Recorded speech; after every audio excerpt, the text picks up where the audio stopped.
Ok, ¿de qué nos va a servir la prueba de Duncan? Bueno, se menciona que la prueba de Duncan es todas las diferencias posibles entre medias de tratamientos de una experiencia. Es decir, de un solo trabajo nosotros vamos a considerar, por decirlo de alguna manera, todas las diferencias posibles entre los tratamientos para poder identificar aquellos tratamientos en los cuales hay diferencia. Bueno, ¿cómo vamos a hacer Duncan? Lo primero es hacer una suma. ¿En qué va a consistir esta suma? Bueno, va a ser la suma de todos los datos de un tratamiento. Es decir, por ejemplo, aquí 350 revoluciones por minuto tiene 3 datos. Vamos a sumar estos 3 datos. Y lo mismo vamos a hacer para 400 y 450 revoluciones. Ahí no hay ningún problema. Lo siguiente que vamos a hacer es un promedio. Este promedio va a ser igual de todos los datos de ese tratamiento. Es decir, el promedio aquí de 94, 97 y 95 que corresponden a 350 revoluciones por minuto. Y lo mismo para 400 y 450. N minúscula, ¿qué va a ser? N minúscula va a ser el número de datos que tenemos en el tratamiento, que para todos los casos en este ejercicio va a ser de 3, porque son el número de muestras que tenemos por revoluciones por minuto. Es decir, para 350 revoluciones por minuto nosotros tenemos 3 datos, que serían 94, 97 y 95. Lo mismo para los demás. Y N mayúscula, que sería la suma de los datos de los 3 tratamientos, en este caso, que sería 3 más 3 más 3. Sería 9. ¿Qué es lo siguiente que vamos a hacer? Bueno, vamos a sacar nosotros la x cuadrada por tratamiento, es decir, para 350, 400 y 450 revoluciones por minuto. Y esto va a ser por dato. Si abrimos la celda, aquí nosotros podemos ver que seleccioné la celda B4, que corresponde al dato 94, y lo elevé al cuadrado. Y lo mismo se va a hacer para todos los datos, teniendo un total de 9 elementos elevados al cuadrado. Posteriormente nosotros vamos a hacer la suma de estos datos nuevos del tratamiento, es decir, 8836 más 9409 más 9025, y esa va a ser la suma de los datos elevados al cuadrado para 350 revoluciones por minuto, y lo mismo para los otros tres. Y ahora bien, la suma de cuadrados. La suma de cuadrados nosotros la vamos a hacer de la siguiente manera. Vamos a tomar la suma de los elementos elevados al cuadrado menos la suma de todas las x que vamos a elevar al cuadrado entre n minúscula. Y nosotros vamos a obtener nuestra suma de cuadrados por tratamiento, que si pueden observar, 350 y 400 no difieren mucho. 4.66, 4.66, de hecho son iguales. El que cambia es el de 450, que ya tiene 20.6. Desde aquí, Duncan ya nos está proponiendo que 450 es diferente al resto. Pero tenemos que continuar con el cálculo para asegurarnos de esto. Lo siguiente que vamos a hacer, que está en este cuadrito de color verde, va a ser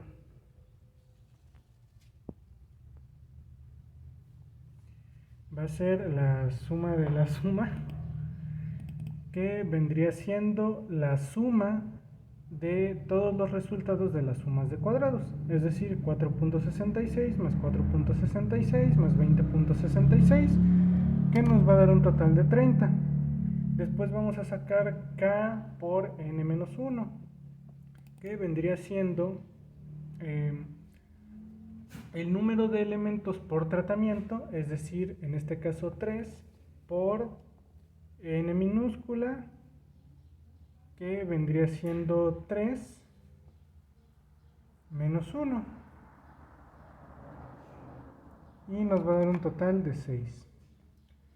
El error estándar es la raíz de la suma de cuadrados entre k por n menos 1, es decir, 30 entre 6, y a eso le sacamos la raíz, y esto es igual a 2.23. Y finalmente los grados de libertad. Los grados de libertad van a ser el número n mayúscula, que nosotros habíamos determinado que era 9, menos el número n minúscula, que es el número de datos por tratamiento, y nos va a dar 6. Ahora bien, el rango estandarizado menos significativo. Aquí va a haber algo muy curioso. Nosotros vamos a trabajar con una alfa del 5%, por así decirlo, o 0.05. Y nosotros tenemos dos elementos que vamos a calcular, que es un 2 y un 3. ¿Qué es ese 2 y qué es ese 3? Bien, ese 2 y ese 3 son las distancias que hay entre cada tratamiento.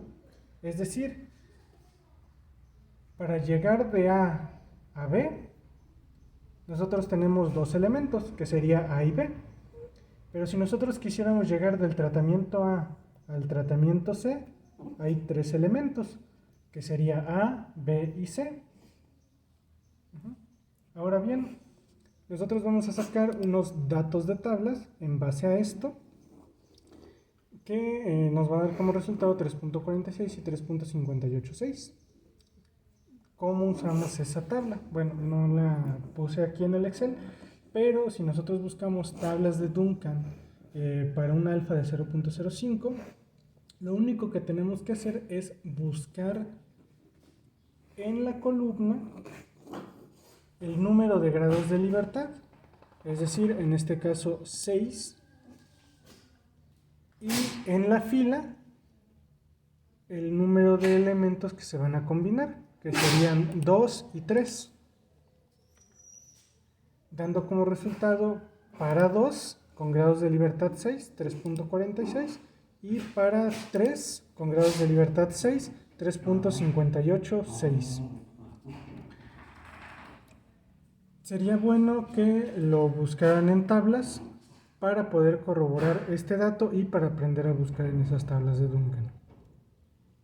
Ok, lo siguiente que vamos a hacer es sacar el RP. ¿Cómo vamos a sacar este RP? Bueno, este RP se saca de manera individual y se saca en este caso para dos grupos al 5% y para tres grupos al 5%. Para dos grupos al 5% va a ser el error estándar multiplicado por el rango estandarizado menos significativo, es decir, va a ser 2.23 por 3.46 por la raíz de 1 entre el número n de tratamientos, es decir, el número de elementos por tratamiento. Y lo mismo vamos a hacer para tres grupos al 5%. Y como vemos, no da mucha diferencia, es 4.46 y 4.62. Lo siguiente que vamos a hacer, ya lo penúltimo para terminar esta prueba, es arreglar A, B y C de forma ascendente. ¿Qué significa de forma ascendente? Bueno, significa que vamos a ir de menor a mayor. Pero ¿cuáles son los datos que vamos a colocar de menor a mayor? Bueno, vamos a colocar los promedios. Si bien nos acordamos, los promedios daban 95.3, 99.3 y 101.3. Estos promedios se van a colocar de forma ascendente, y esto es muy importante porque dependiendo de la forma en la que se vayan a acomodar estos elementos, es el resultado que nosotros vamos a tener en Duncan. Y aquí es fácil cometer un error. Si no lo hacemos de manera correcta, vamos a obtener lo contrario a lo que deberíamos de obtener. Y posterior a eso nosotros vamos a hacer la diferencia de medias, el RP al 5% y nuestro dictamen. ¿Cómo vamos a hacer esto? Bueno, vamos a hacer la diferencia entre A y B B y C y A y C. ¿Cómo vamos a hacer esta diferencia? Bueno, nosotros simple y sencillamente vamos a hacer la resta del promedio de A y B. Como se puede observar aquí sería 99.3 menos 95.3. Nos va a dar 4, 2 y 6.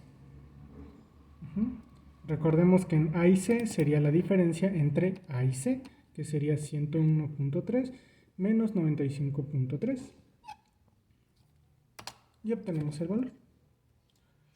Ahora bien, tal vez un truco para poder hacer esto sin preocuparse tanto de cuál va primero y cuál va después dentro de la resta es poner el valor absoluto. Si nosotros colocamos el valor absoluto, siempre vamos a obtener un valor positivo al final. Y bueno, nosotros vamos a colocar nuestro RP al 5%, que sería el RP del número de grupos que nosotros tenemos. Por ejemplo, la diferencia de A y B, nosotros, ¿qué tenemos, no? ¿Cuántos grupos tenemos entre A y B? Si contamos de A a B, tenemos A y B, que serían 2. Entonces este 4.46 proviene del RP que nosotros habíamos calculado, 4.46. Lo mismo para B y C. Y para A y C va a cambiar a 4.62 porque recordemos que entre A y C hay 3 elementos, A, B y C. Ahora que tenemos ya todos nuestros elementos para dar un dictamen, vamos a decir lo siguiente. Si la diferencia de medias es menor al RP, es no significativo. Es decir, no hay diferencia. No es el elemento que nos está causando que nuestra F calculada sea mayor a la F de tablas. Lo mismo para B y C. Aparece que es no significativo. Aparece que es no significativo. ¿Cuál es el que es significativo? Es la diferencia entre A y C. ¿Por qué es significativo? Porque 6 es mayor a 4.62. Es decir, nuestra diferencia de medias es mayor al RP. Es decir, este es el elemento que nos está causando que nuestra F calculada sea mayor a F de tablas.